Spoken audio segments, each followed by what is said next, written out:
what we'll take a look at now is how these different properties of seawater that we've been thinking about are important for life in the oceans. So let's get our PowerPoint up here.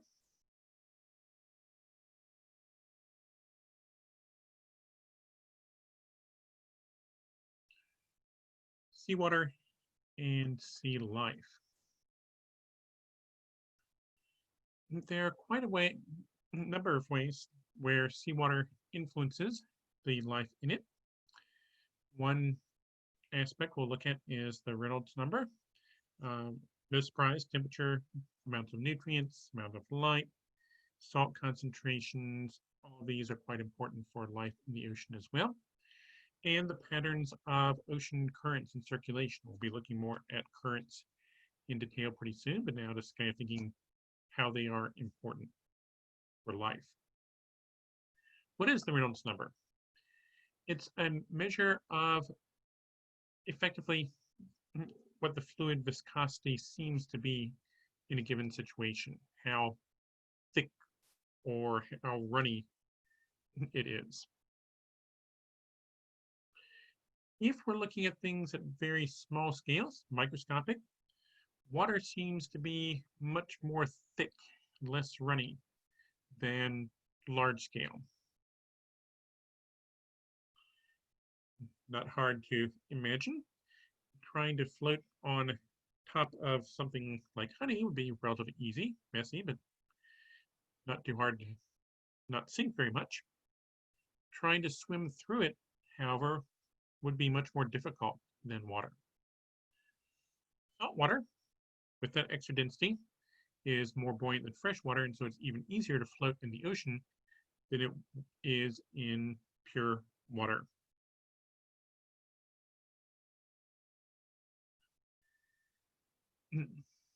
A small Reynolds number means that the viscosity is more important versus the inertia. And what that means practically is that things seem to be more viscous, thicker, less runny. At small size, we get effectively a small Reynolds number and things seeming to be much harder to move through. So if you're small, you sink very slowly, especially if you've got high surface area to give more friction. Say long spines like this baby crab here, or a relatively flat shape.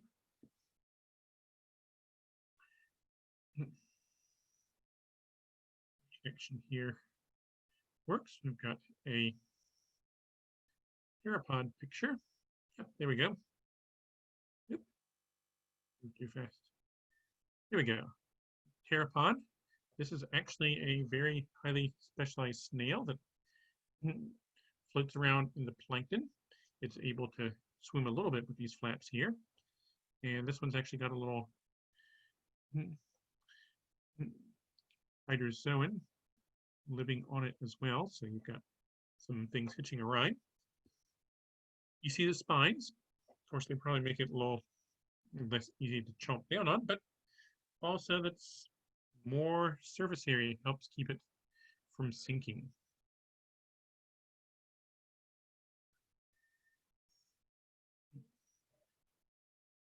We even get some of that same effect in the air. A mouse doesn't really need to worry much about falling because it's so small that friction between fur and air is likely to be enough to slow it down so it's not going to fall fast enough to get hurt. We don't need to worry about falling. We can't get going fast enough that we would get hurt falling if we fall a long enough distance.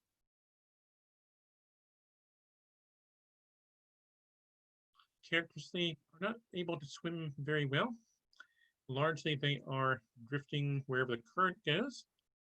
Again, being small, they can't effectively swim readily due to the low Reynolds number.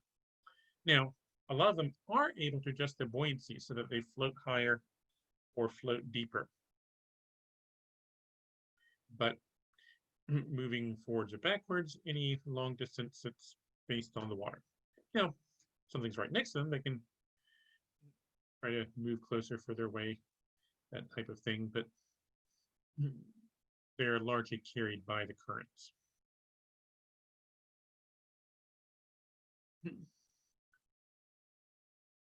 What would be ways of being faster if you're size of a normal fish?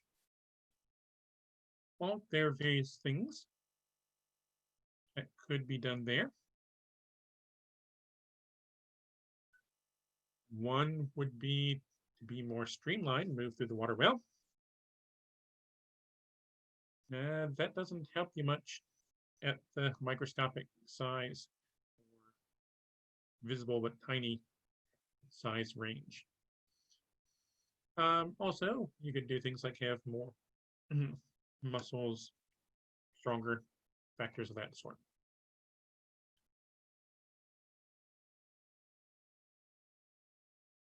One thing that comes to mind, okay, things move slowly through the water, yet the bottoms of the deep ocean have extensive layers that are made up to a very large extent of tiny bits and pieces from small creatures that live up in the shallow surface waters.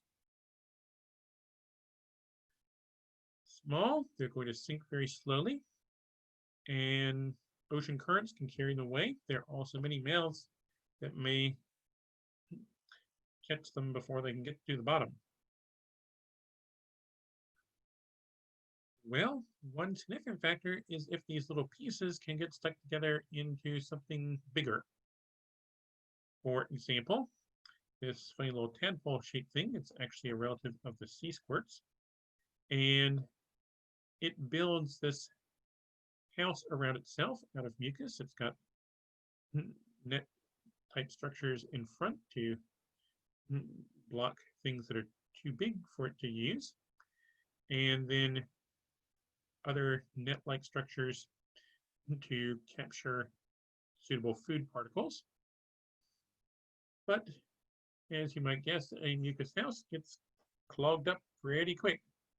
And so these may make and then abandon many of these every day. And all the stuff stuck to it, that's a bigger blob than just one individual tiny thing. Sinks down somewhat quicker. Another factor with all those mouths, well, they usually come with another end. Things that get eaten can get packaged into larger packages and thus sink faster than the individual little bits. Yeah, it's true. Most of the bottom of the ocean has been through at least one, probably multiple digestive systems. Larger organisms. Now, water is a whole lot easier for something more like our size to move through than it is for something tiny, but it's still noticeably a lot more challenging to move through than air is. And so if you're going to move quickly through the water, streamlining is very, very important. Moving through air, at speeds that animals reach, it's generally not nearly as important. Now, an airplane, certainly that needs to be streamlined. Not as urgent for a car, but some significance there. And so anything that's moving fast through the water will tend to have a similar sort of shape, whether it's a fish, squid, dolphin, even a submarine. That tapered form moves through the water more easily. What if you don't move through the water? Well, shape becomes important there as well. There are quite a lot of things that live in the ocean that live attached in one spot, or maybe they do move, but very slowly. They're practically staying in one spot. Doing this is often associated with sticking up into the water as much as they can. Right at the bottom, due to the friction, there's essentially no water flow. The higher up you get, the more you're out of that boundary layer and the better water flow you get. And that water flow, it's bringing useful things to you, say oxygen, food, and also washing things away, washing away the waste produced by the organism. Same sort of principle is why chimneys are built tall, catching more of the wind. The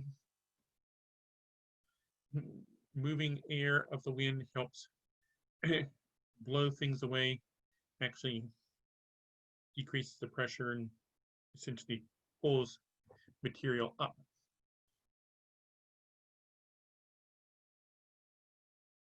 Temperature, that's important for sea creatures as well. Different types of living things prefer different temperatures. Some like it hot, some like it cold. This is very, very important for determining where in the ocean living things will be. Quite a number of ocean creatures have larvae that drift around the plankton and they can ride the currents very long distances. So potentially they could spread to many places, but not all places are suitable for them. And so the temperature is a big factor in determining what lives where. Sea creatures that like it cold can live near the poles, but where would be another place where a cold water species could live?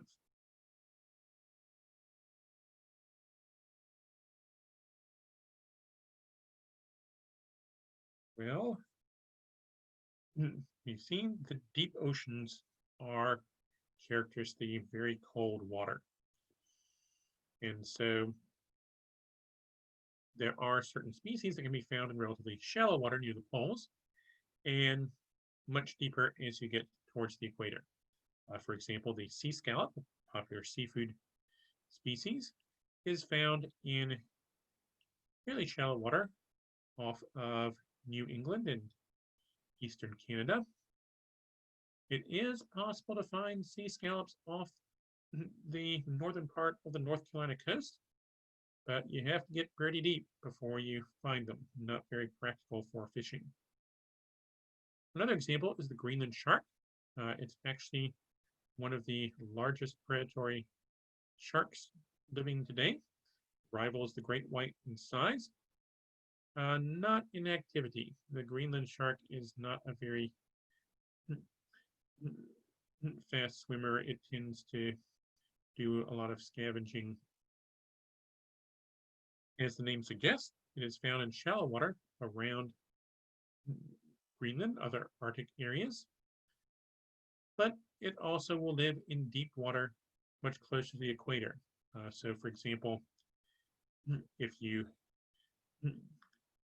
take some dead fish, stick it on the bottom for bait, and dive down deep with a submarine, if you see something pretty big, good chance that it's a Greenland shark, even if you are in, say, the Caribbean.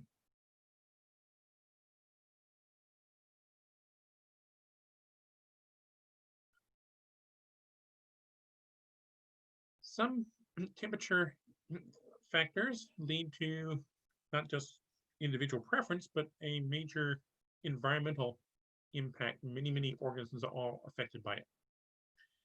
For example, the shallow water reef-forming corals and mangroves, trees that grow in salt water, both require fairly warm conditions. Mangroves generally cannot handle freezing.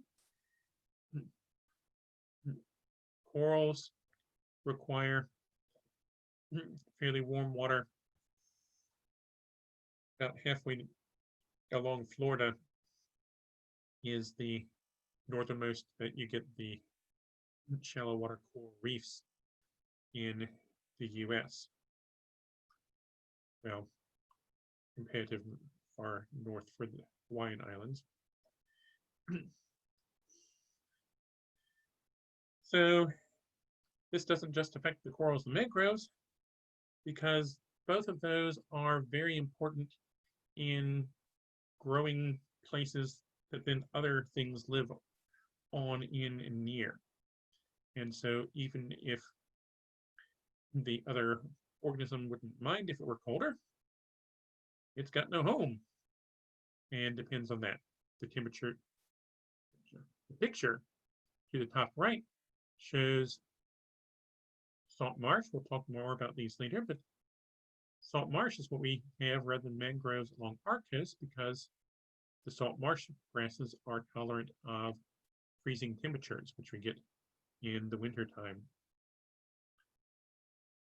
We also have a unique set of things that are tolerant of extreme cold living near Antarctica.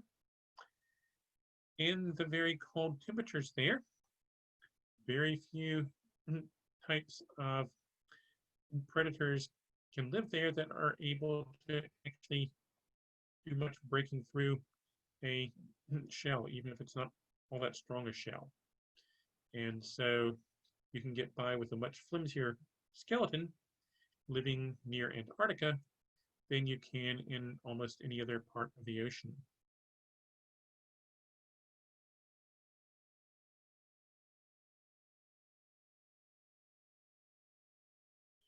Levels of nutrients. If we have lots of nutrients, especially if it's someplace that didn't have much, and then all of a sudden we dump a bunch in, under those circumstances, certain organisms can very quickly take over, thrive, and tend to eliminate other things. So this leads typically to low diversity. By abundance, there's a lot of those, but not many different types of things. As these die and decay, we can be stuck with low oxygen problems there. Areas with somewhat lower nutrients tend to have higher diversity than the extreme high nutrient areas, but a major complication here is how stable it is. If an area has lots of nutrients and has had this over a long period of time, then organisms have adjusted, they manage their a sudden decrease in nutrients wouldn't be too good for many things either. Areas that are very, very low in nutrients, well, you do have to eat. So relatively few organisms will do so well when it's too low. Coral reefs are a good example of this sort of thing. Again, we'll look more at reef habitats somewhat later on. But for now, noting that if we add more nutrients, say dumping sewage or letting fertilizer wash in around the coral reef, then there's more nutrients in the water. And this turns out to be rather bad news because with those more nutrients, you tend to have soft algae that takes over, grows over top of everything, wipes out the coral, and the home for all the many things that like to live on and around the coral.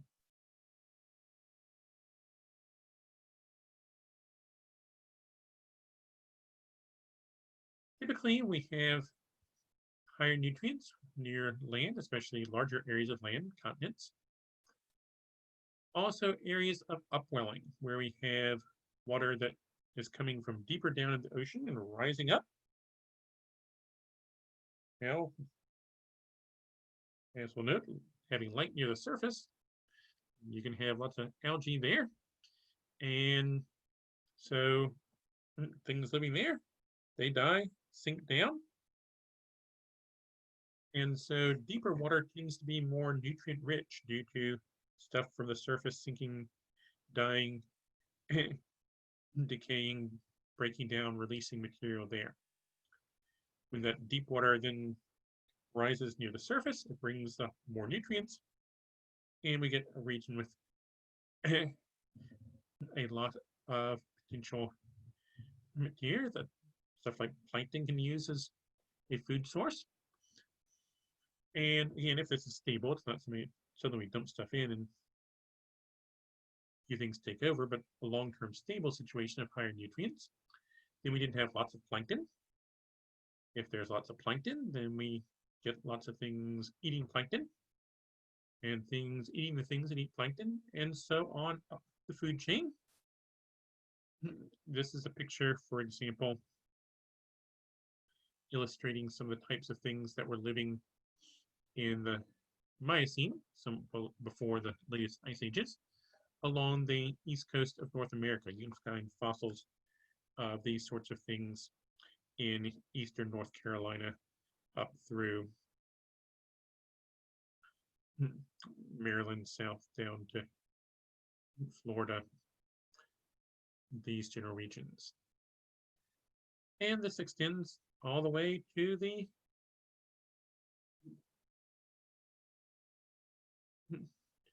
top of the food chain. Lots of whales. We had the big whale-eating shark, Ototus megalodon. That's actually our state fossil, the teeth from that big shark.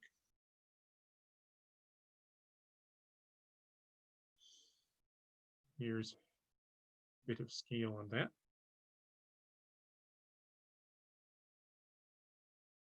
Light, very important for living things. In very clear ocean water, there may be enough light reaching about 200 meters down, roughly 2-foot fields, to have some algae managing to photosynthesize there. But only a few types can get enough that deep. Certain types of red algae are the deepest algae that we know of. If the water is not very clear, it may be just a few meters and it's already too dark for photosynthesis to occur.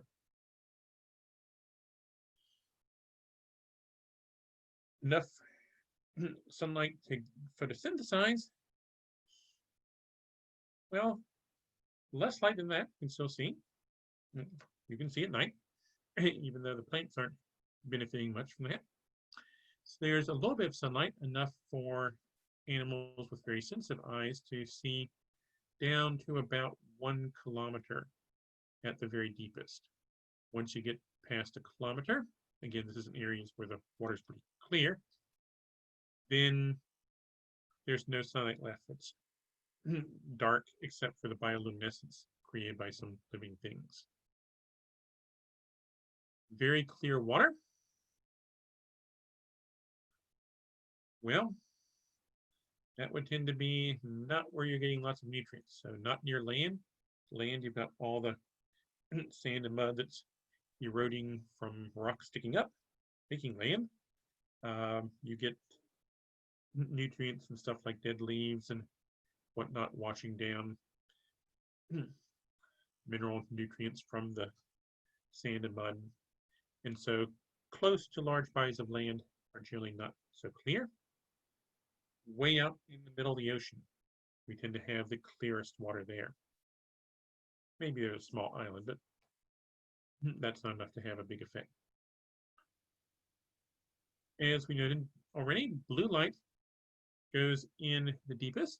So if you live down in this often called twilight zone between about 200 meters and 1,000 meters, a kilometer, you're pretty much just getting blue light. And so being sensitive to that makes sense as far as seeing. Also for camouflage, something red in blue light looks black. So if it's easier to make red color than black, that does pretty much just as well in most situations. But we do have a few types of predatory fish that are able to make red light and able to see it. And it's sort of like having night vision goggles. They can see other things around them that can't see them.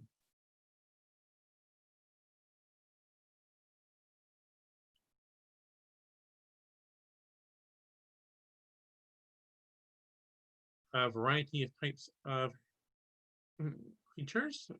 Giant squid is one that's commonly in this twilight zone.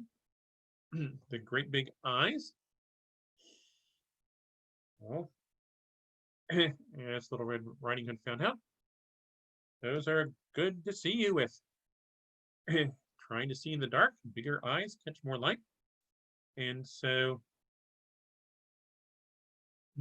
this goes along with being in an area where there is some light, but not very much.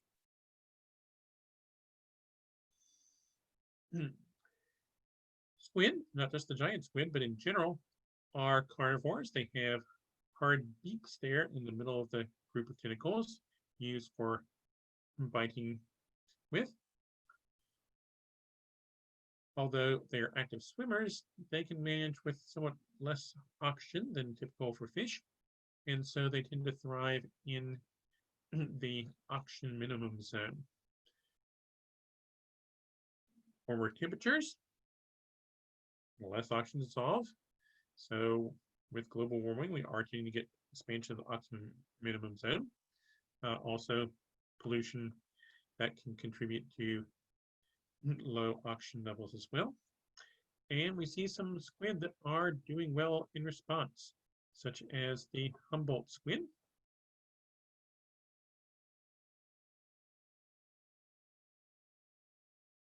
Here are some pictures. Here's one that somebody caught. They are especially common in the Gulf of California or Sea of Cortez, depending on which side of the border you're on. Different names are more commonly used. And they are becoming more and more common north along the Pacific coast, off of California and the like, and south down towards South America. As you can see, Humboldt squid get pretty big, and they are quite vigorous predators. In fact, fishermen in the Gulf of California are more worried about the squid than sharks, and they are familiar with what they're dealing with. I was hearing a talk from a fellow now retired from the Smithsonian, whose specialty is squids, and he was talking about going down to the Sea of Cortez expedition observing the Humboldt squid. He did not tell his wife that a fisherman had gotten eaten by the squid a little bit before he went. But what he did to not get eaten by the squid was to have a shark cage. And so he had his diving suit and was inside the cage, and he was watching a squid in front of him and not watching the squid behind him. One came up and was able to bite him on the side. A very close-up and personal encounter with his study animal there.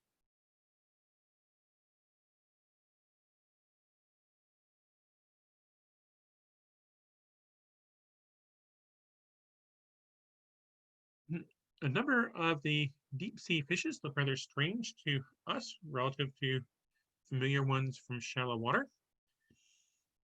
Many of these have various ability to generate light, whether it's something that the fish has on their own, or sometimes it's bacteria that live on the fish that are actually producing the light. And this is managed in various ways.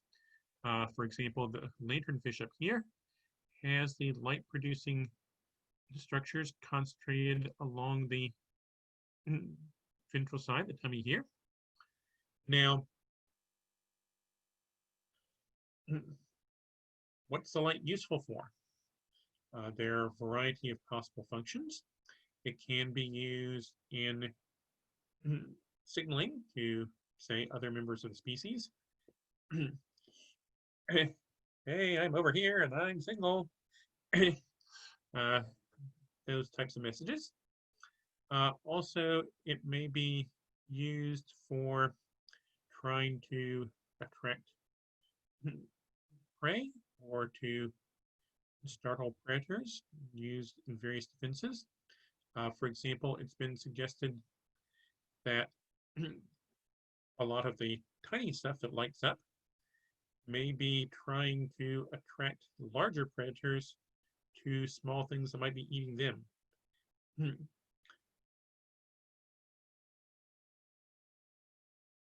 Having all those lights in the tummy here is going to be useful as camouflage. It's about 1 kilometer down, so this is in the twilight zone. There is some faint sunlight visible. Looking up, things are more light. So if it can produce a little light on its tummy, that will help it blend in from the view of things below. The anglerfish here is using light on the lure to help attract prey in front of that big mouth there. Now you see a number of big mouths in the deep ocean. Cold, dark, not a whole lot of food. And so being able to gulp in anything that you find can be a rather handy way of making sure that you get some food. Some of these fish can actually swallow something about their size or even bigger than they are. Of course, then also fish being cold-blooded, one big meal, and that may last them for a month or more. Reptiles, amphibians, many of them have similar abilities of being able to have a great big meal and then go a long time without. Like other mammals, that doesn't work for us. We are maintaining a high metabolism by using lots of energy from our food, so we need a lot more constant nutrition in that. Stuff yourself silly and then wait another month for the next meal just doesn't work for us.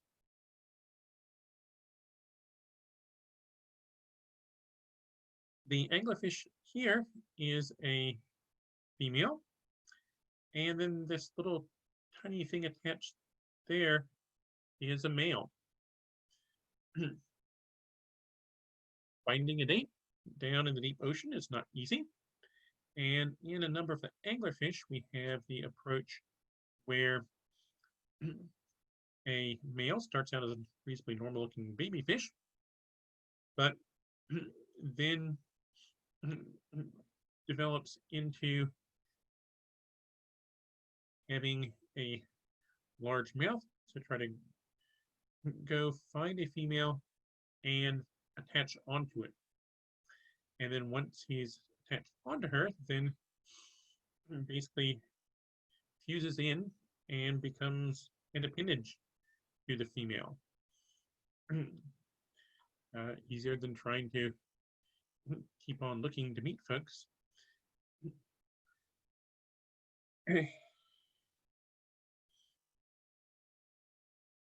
But that means he's not got a whole lot there. No eyes or much sense organs at all left on them. Of course, no eyes, given how she looks. Maybe it's not such a bad thing for him after all. But another rather distinctive adaptation for deep sea life.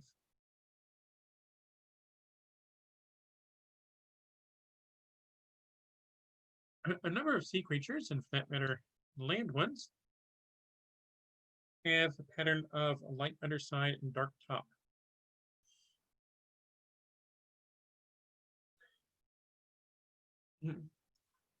A similar sort of pattern would work fairly well if you're trying to camouflage a blimp or balloon.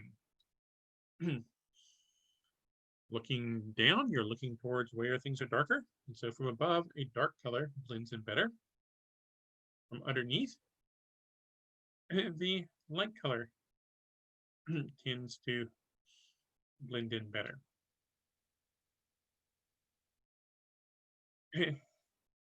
One penguin species is nocturnal and lives in burrows during the daytime. It's referred to as the little blue penguin because it's kind of blue-gray all over.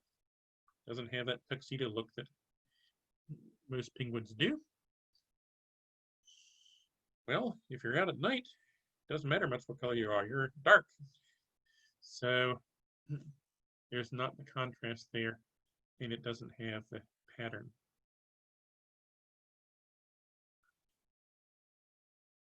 Dealing with salt. Now, of course, many things living in the ocean, they're used to that amount of salt and do well with it. But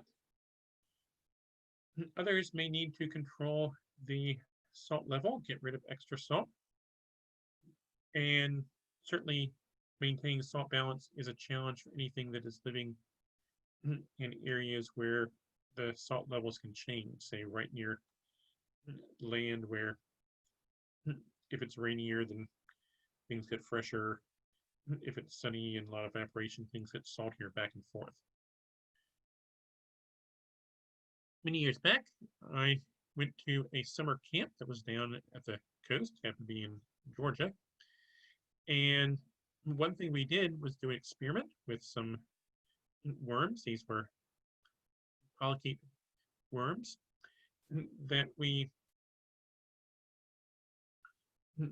took from salt water, put in fresher water, and then weighed them from time to time to see how the weight was changing. Were they going to be taking up more water or pumping things out, adjusting things back and forth?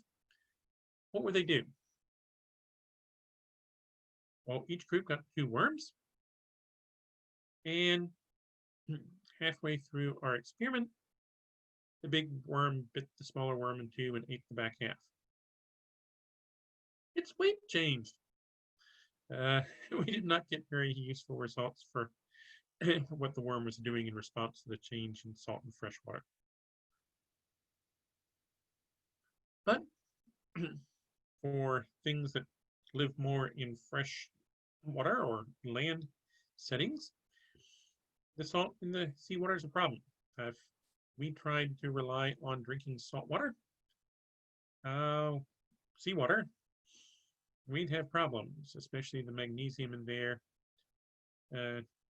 It's diuretic. You lose more than you take in. You'd get dried out, and besides, it doesn't taste good. But some don't have the choice. Seabirds, things like gulls and terns and albatross and all that, they tend to have specialized glands that they use to excrete extra salt that's near their eyes. This is useful. One, they can be out in the middle of the ocean somewhere and drink seawater. Also, they're eating fish, squid, other things from the water out there, and those are like to have plenty of salt. So they are able to get rid of that excess salt. A little bit like our tear glands, but much more effective at getting rid of lots of salt. Current patterns, circulation, very influential on living things. Different patterns of nutrients due to the currents. Where do we have upwelling, bringing more nutrients up from deep? Where do we have downwelling, and thus relatively low nutrient areas? Okay, in the middle of a gyre is quite low nutrient. Along the edge of a current, you can have some upwelling. Different flows coming, interacting. We have lots of dynamics there that affect what can live there. Anything that's floating with the current, of course, where it is going to be will follow where the current flows. And we can have warm or cold currents that affect the climate and patterns there. For example, here's a picture. What sort of place does this look like? What part of the world might that be?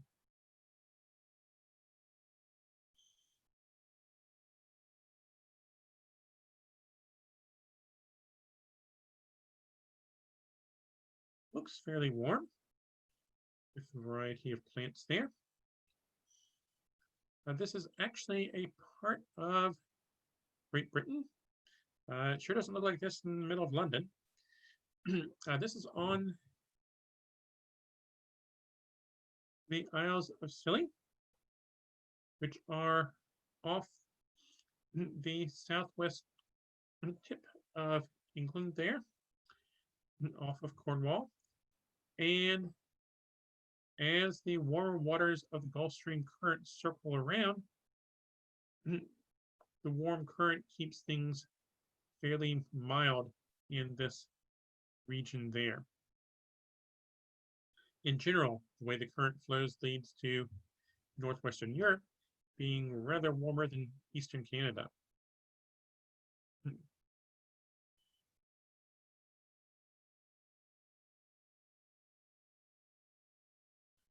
So, a quick look at how these different seawater properties are important to what lives where in the oceans.